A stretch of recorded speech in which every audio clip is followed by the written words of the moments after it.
It's not genetics. These two exercises can make anyone grow their forearms. When we talk about forearms, there are two types of men: those who train, but train completely wrong and the worst; those who simply don't train, using excuses like, "It's genetic, I was born with thin wrists," and among other excuses from people who, in reality, just have laziness to put their hand to work. And the fact is that strong forearms completely transform your training. You stop failing that last pull-up because your hands gave out first. Your performance in practically all back, shoulder, and even leg exercises explodes when your grip is unshakable. Not to mention that developed forearms are always on display, even with a shirt on, and give that impression of real strength that women love.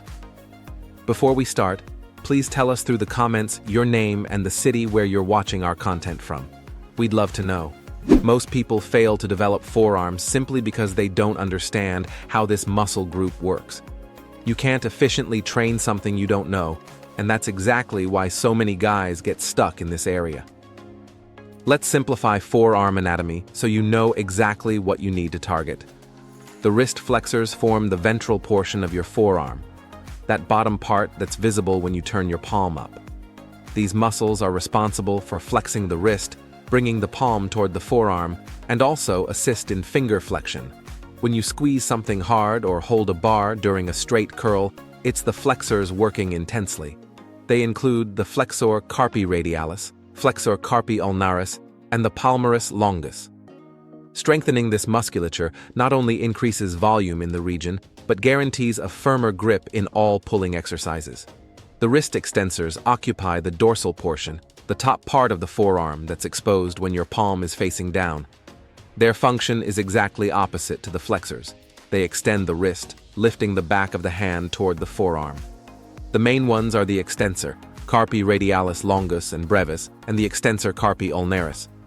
This region tends to be extremely neglected, and this is a very serious mistake. Imbalances between flexors and extensors can lead to problems like tendinitis and lateral epicondylitis, that famous elbow pain that many practitioners develop. The brachioradialis deserves special attention. It's the most visible muscle of the forearm, the one that runs from the elbow to near the wrist on the outer lateral part. Its main function is to flex the elbow, especially when the grip is neutral or in pronation. When well developed, it's the brachioradialis that gives that voluminous and impressive appearance to the forearm, often being confused with biceps by beginners. Now that you understand the anatomy, let's get to the two non-negotiable exercises for growth. Exercise number 1, wrist extension. Wrist extension is absolutely fundamental to balance forearm development and prevent injuries that can keep you away from the gym for months. Most practitioners have much stronger flexors than extensors simply because all pulling exercises work predominantly the flexors. This imbalance is a time bomb for joint problems. This exercise directly targets the wrist extensors, including the extensor carpi radialis longus and brevis, and the extensor carpi ulnaris. Secondarily, you also work the finger extensor muscles, which contributes to a more complete and functional grip in all exercises in your routine. To execute correctly, sit on a bench and rest your forearms on your thighs, with wrists outside the knee and palms facing down. Hold a straight bar or dumbbells and let the wrists drop naturally into flexion. From this position, raise the wrists as high as possible, contracting the extensors at the top of the movement. Pause for 1 second at the peak of contraction before returning in a controlled manner to the starting position. The movement should be full and controlled, without swings or compensations with the arms. Execute 3 to 4 sets of 12 to 15 repetitions. Since extensors tend to be more resistant, higher repetitions work well here. Rest between 45 and 60 seconds between sets, enough time for recovery without losing muscle congestion.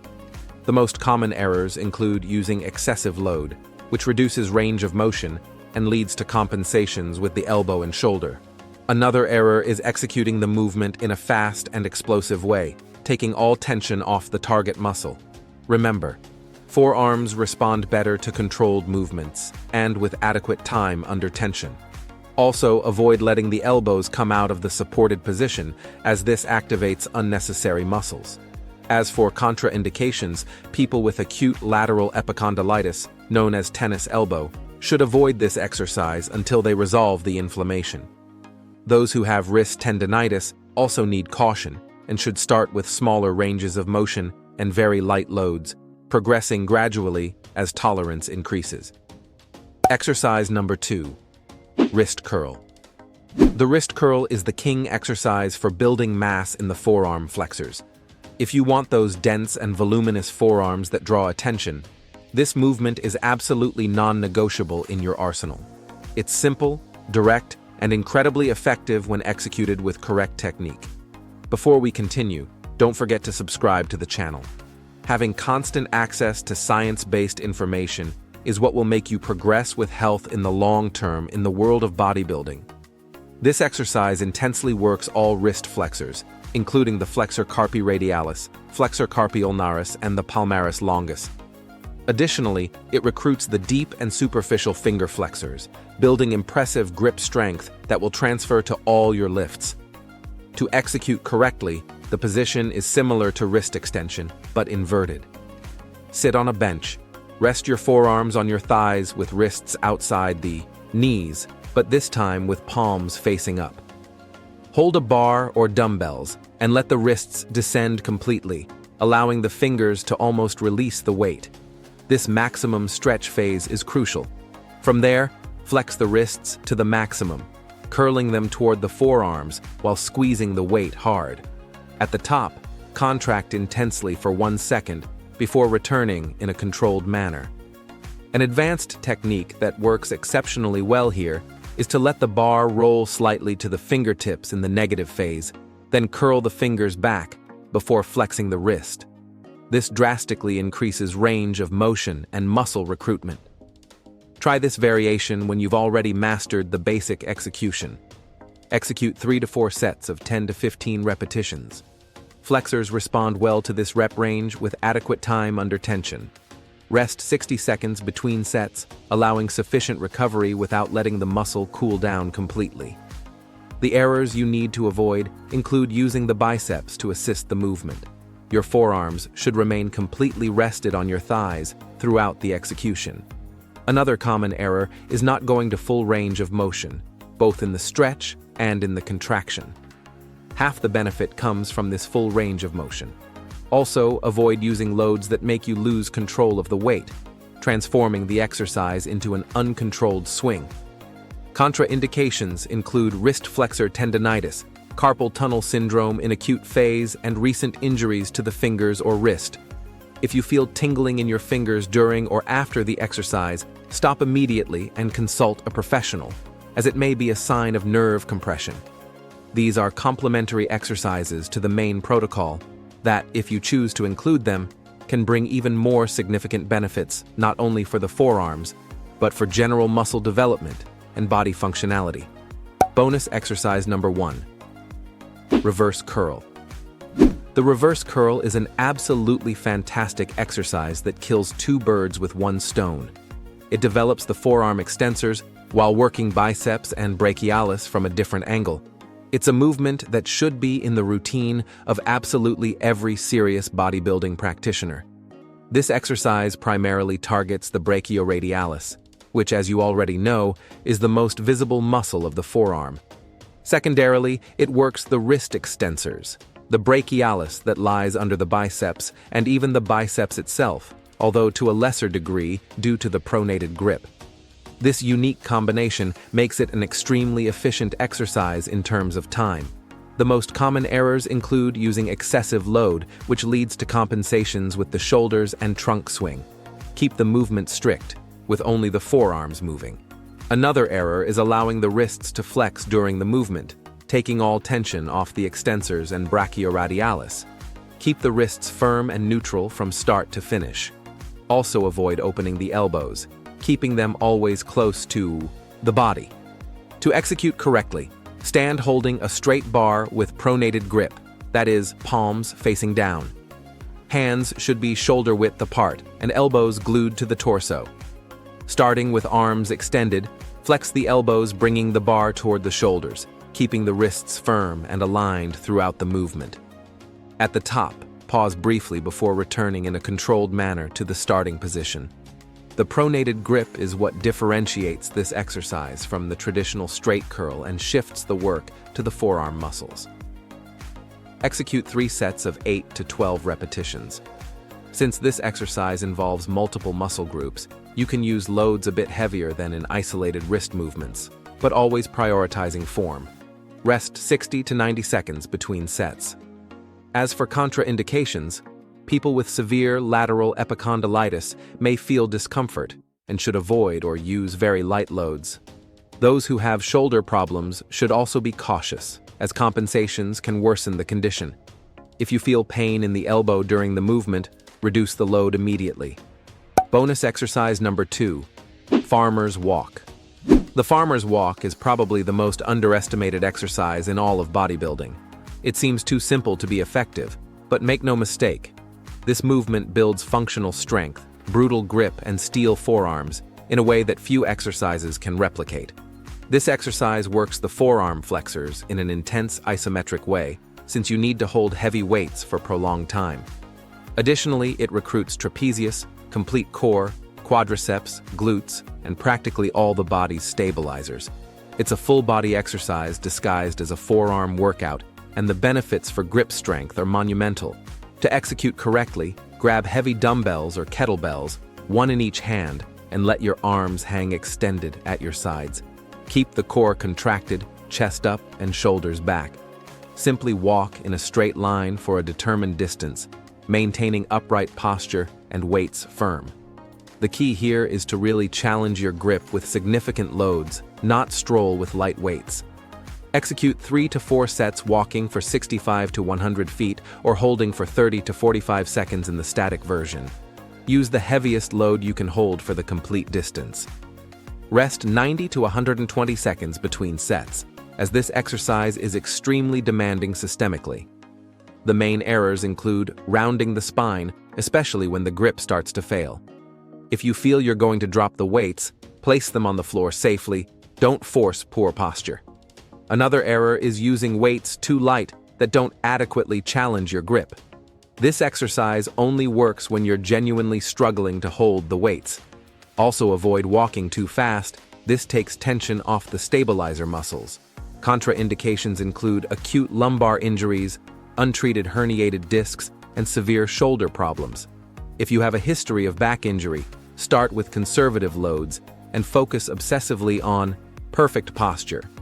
People with severe wrist tendinitis should also avoid until the condition improves. Bonus exercise number 3, Hammer Curl.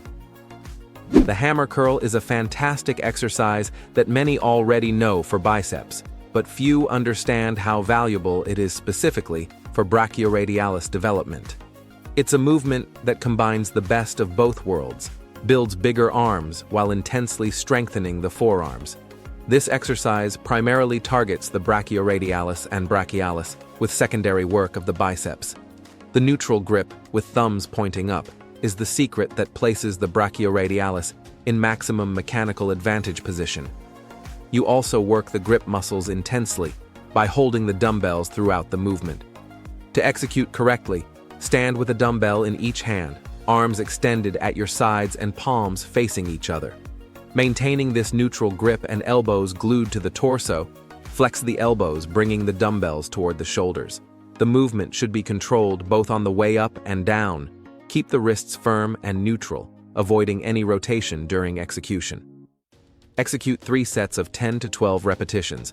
This is an exercise where you can use reasonably heavy loads while maintaining good form, so challenge yourself progressively. Rest 60 to 75 seconds between sets. The most common errors include swinging the body to help lift the weight. This completely takes tension off the target muscles and transforms the exercise into a full-body movement. Another error is allowing the elbows to come away from the side of the body, shifting work to the shoulders. Keep the elbows fixed and close. Also avoid using momentum or executing the movement quickly, especially in the negative phase, which is crucial for muscle growth. Contraindications are relatively few. People with elbow tendinitis should use moderate loads and monitor any discomfort. Those who have shoulder problems need to ensure that the elbows remain stable and don't move forward. If you feel pain in the wrist during execution, check if you're not making any involuntary rotation and maintain the grip perfectly neutral. Extra tips for maximum progress. Tip number 1. Progressive volume. Progressive overload is the most fundamental principle for any muscle growth, and with forearms, it's no different. The difference is that many people forget to apply this concept to forearms, always maintaining the same loads and repetitions week after week. If you want your forearms to grow, you need to constantly challenge them in new ways. This can mean adding 2 to 4 pounds to the bar every 2 weeks, or increasing from 12 to 15 repetitions while maintaining the same load. You can also reduce rest time between sets, keeping weight and repetitions constant. This increases the total training intensity. Tip number 2. Consistency. Forearms are notoriously stubborn to grow and respond better to frequency than to absolute intensity. This means that training forearms 2 to 3 times per week with moderate volume brings much superior results than destroying them once a week. Think about it. Your forearms work in practically all pulling exercises and even in some pushing ones, so they already have high recovery capacity. Take advantage of this by training with greater frequency. You can include 2 to 3 work sets directly for forearms at the end of back and biceps workouts, for example. The key is to maintain a regular routine and not skip forearm workouts just because they seem less glamorous than chest or arms. Tip number 3. Balanced training. One of the biggest mistakes in forearm training is focusing only on flexors, completely ignoring extensors.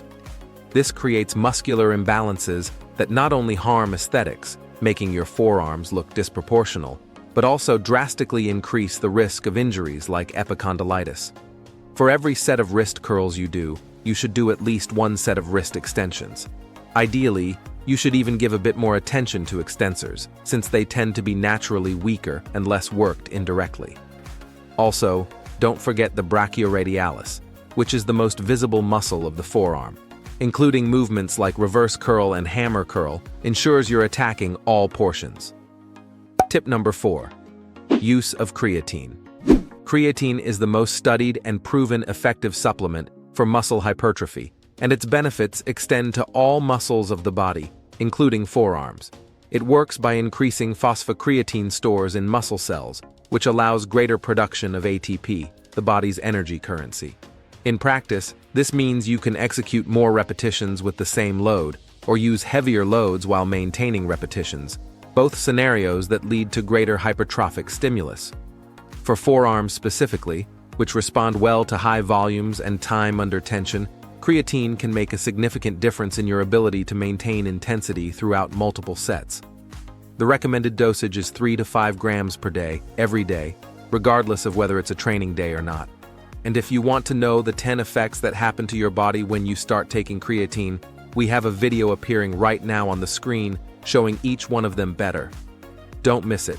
Thank you for watching this far, and may God bless you, my friend.